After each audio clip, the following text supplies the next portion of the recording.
Hello students, welcome to the part 2 of this poem video, the two-part series, To a Shade by William Butler Yeats. In this video, we would have a detailed literary analysis. We would have a look at the poetic devices and then some important questions that may come up from this poem.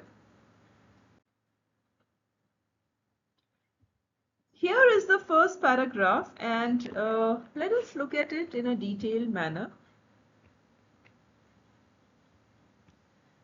The opening line contains mild accents and a caesura.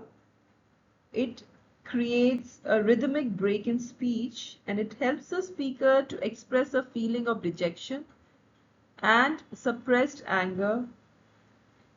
The parenthesis in the third line here, it is colloquial speech. So let us see this. If you, this you is what? Person pronouns you and I, they have been used. Either you hai, over here it is I. It is reinforcing the effect of the speaker speaking in conversation with the spirit of Parnell while being heard by the readers. Thin shade, again, this is a reference to Parnell, the ghost of Parnell. Here is a comma, it's a caesura, break in speech. This comma is present here also. Here there is a colon, semicolon and a full stop. And here you have a hyphen, it's a compound word. So caesura is again rhythmic break in speech. We have discussed it also in my other video on in the another poem by Yeats, When You Are Old. Parenthesis here, this is a bracket in the third line. This is parenthesis. It's a colloquial speech, which means local language में अगर आप कुछ कहते हो या कोई remark करते हो, something which is in a very conversational style, that is what it is. It has an artistic effect. Also, it works as an aside. It gives a sense of actual talk. This parenthesis, okay? It adds extra content, secret thoughts or personal emotions without breaking the main grammatical structure of the sentence. Okay? So that is what it is doing. And in terms of voice and tone, if we see, it mimics this particular line. It mimics a character whispering an inner thought, a narrator making a joke, or a sudden change in mental focus. Why do poets use it? Because they want to mimic human thought, the erratic nature of human mind, jumping between logic and sudden emotion. Also, it controls the pace. This punctuation creates a physical pause, this bracket. It slows down the reader and alters the musicality of the verse. It creates intimacy. It acts as a poetic whisper. The reader feels like they are being let in on a secret or a private confession. There is a simultaneous realities point also. It allows a poet to show two actions or timelines happening at the exact moment. To sum up, it shifts the tone and the rhythm. What? This parenthesis. It creates a poem within a poem by fracturing the main line to share private thoughts. And we have already discussed the use of person pronouns you and I, and what it is doing. The poet ironically mocks the false and pretentious respect shown to the memory of Parnell in the form of the monuments constructed on O'Connell Street. In the first two lines, see here he mentions whether to look upon your monument here. It's addressing Parnell's spirit as thin shade. The poet suggests him that if it chose to visit Dublin again, it might be content still with the look of the monument, which is a symbol of Dubliners' hypocrisy. Okay, so that is the monument. It's an ironic, mocking symbol of Dubliners' hypocrisy. Also, there are concrete natural imagery of nature.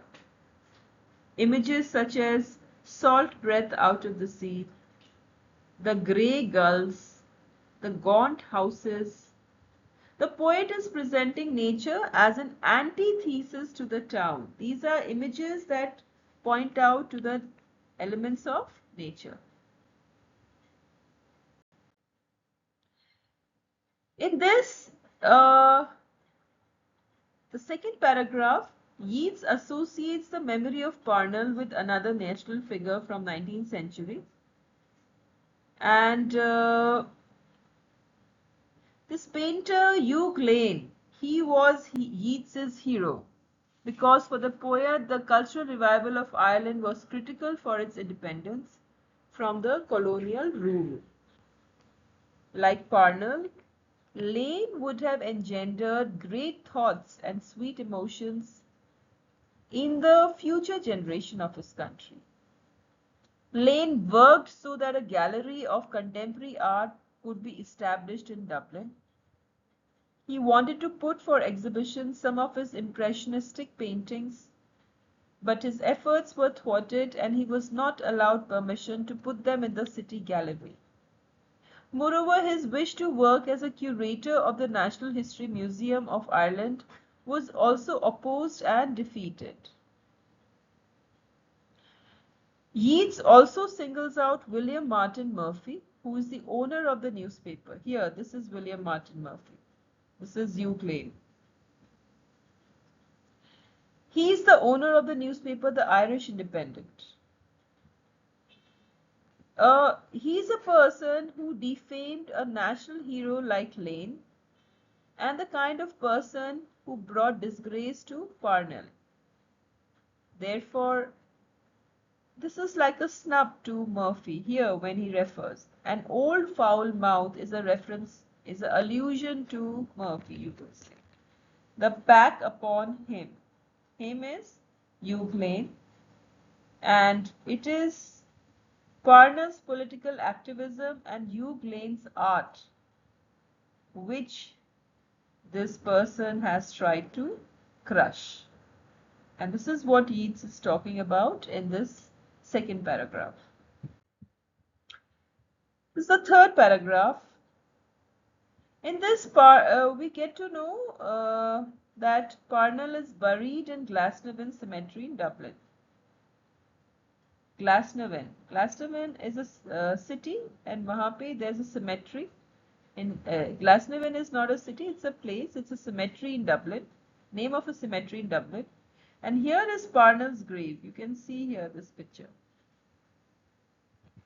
The poet is imploring the spirit to return to his tomb. We have seen that in the summary.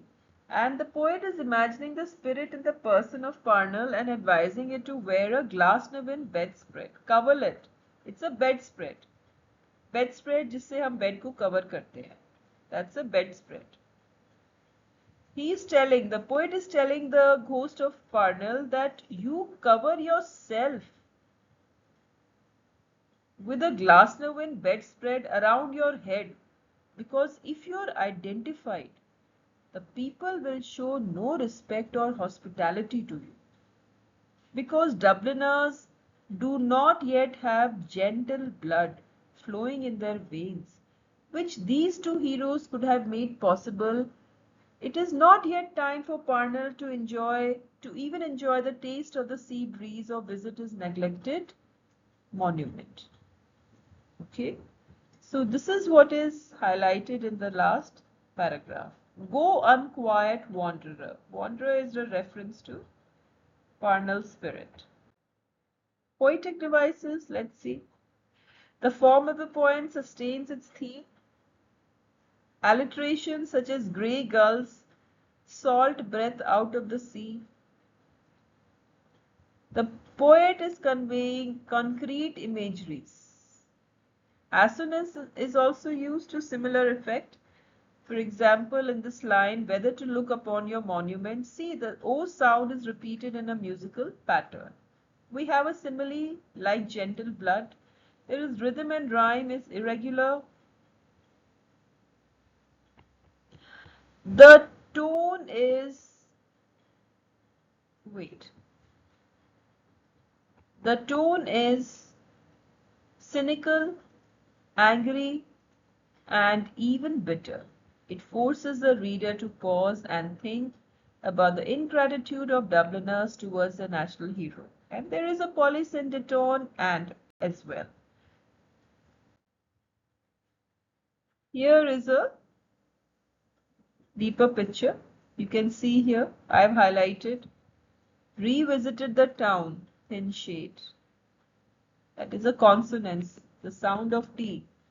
To look upon your monument. This one is assonance. Alliteration is a type of consonance in which repetition of consonant sounds are there at the start. For example, grey gulls, the sound GG, grey gulls. Then there is salt breath out of the sea, the CS, and salt may be SL. Okay, so that is alliteration. There is consonant we have seen. There are many more consonants there. Assonance is again repetition of the vowel sound. So we have that here, to, off, out, content, you, gone. And then we have a simile as well. Here we have, like gentle blood. That's a comparison. A figure of speech, simile, is that compares a thing with another thing unlike it. Repetition is there. It is to emphasize and reflect a certain emotion. So repetition is there. Here we have children's children, away, away, and both of them are a type of repetition which is called episode. It is repetition of a single word back to back with no other words in between for intense emotion. There is anaphora also, repetition at the beginning. We can say that and can also be anaphora. There is no epistrophe, no refrain, but there is polysyndeton, which is repetition of coordinating conjunction. It slows the rhythm. Here we have and. So this is again polysyndeton. Here also we have repetition, you and you. Okay. Apart from that, we have enjambment. What is enjambment? When any sentence, any poetry line, it's a poetic device where a sentence or phrase continues past the end of a line without punctuation. Now there are so many enjambments here. For example, here, a man of your own passionate serving kind who had brought in his full hands. Now it's a continuation, it's a sentence. Sweeter emotions working in their veins like gentle blood. Again, this is a continuation of a sentence. Okay, so that is enjambment. Here I've put in some pictures to make it a little interesting. Since the tone of the poem is cynical, angry, bitter, I've put in 3 images here. This is cynical, this is angry, and this is bitter. Okay, let's move forward. Questions? Now, some questions, important questions from here. Who are the figures addressed or referred to in the poem? How does the poet relate to them? So we know the people who are referred to in the poem are 2, Charles Stuart Parnell and Hugh Lane, a painter. Why Parnell and Lane are still ignored in Ireland? What has been Ireland's loss because of their absence? So why are they ignored? Because the middle class doesn't think it, middle class which has got the power to rule in the form of government, they don't think it worth to remember them. They think they should be neglecting them. And when these two were alive, that time they were the target of lot of intrigues and scheming. Okay. We have discussed this in our slide in this video. Next question, why does the poet urge the ghost of Parnell to return to his tomb with its head covered? Because uh, it is meant to save itself from the embarrassment caused by lack of regard. Now, when somebody does not regard you, it is better that, to preserve your own respect and dignity, you must go quietly. That is why he's suggesting the ghost of Parnell, that it's better that you go back hiding, because if people see you, they will not give you any importance or any regard. Lastly, the last question. Comment on the style of the poet. What poetic devices has the poet used to convey the meaning of the poem? So this poem is rendered in a colloquial style. It is characteristic of the Yeatsian talk. Conversational style, we check that. Diction is simple. It is clear. Name the poetic devices that have been used. And that would sum up the answer to this particular question. So in this video, we have have a discussion regarding the literary analysis, the poetic devices, and we have also taken up some questions that might come up. With that, we come to the end of our discussion. I hope you enjoyed it. You got some learning out of it. And happy learning to you. Till we meet next in another poetry by William Butler Yeats.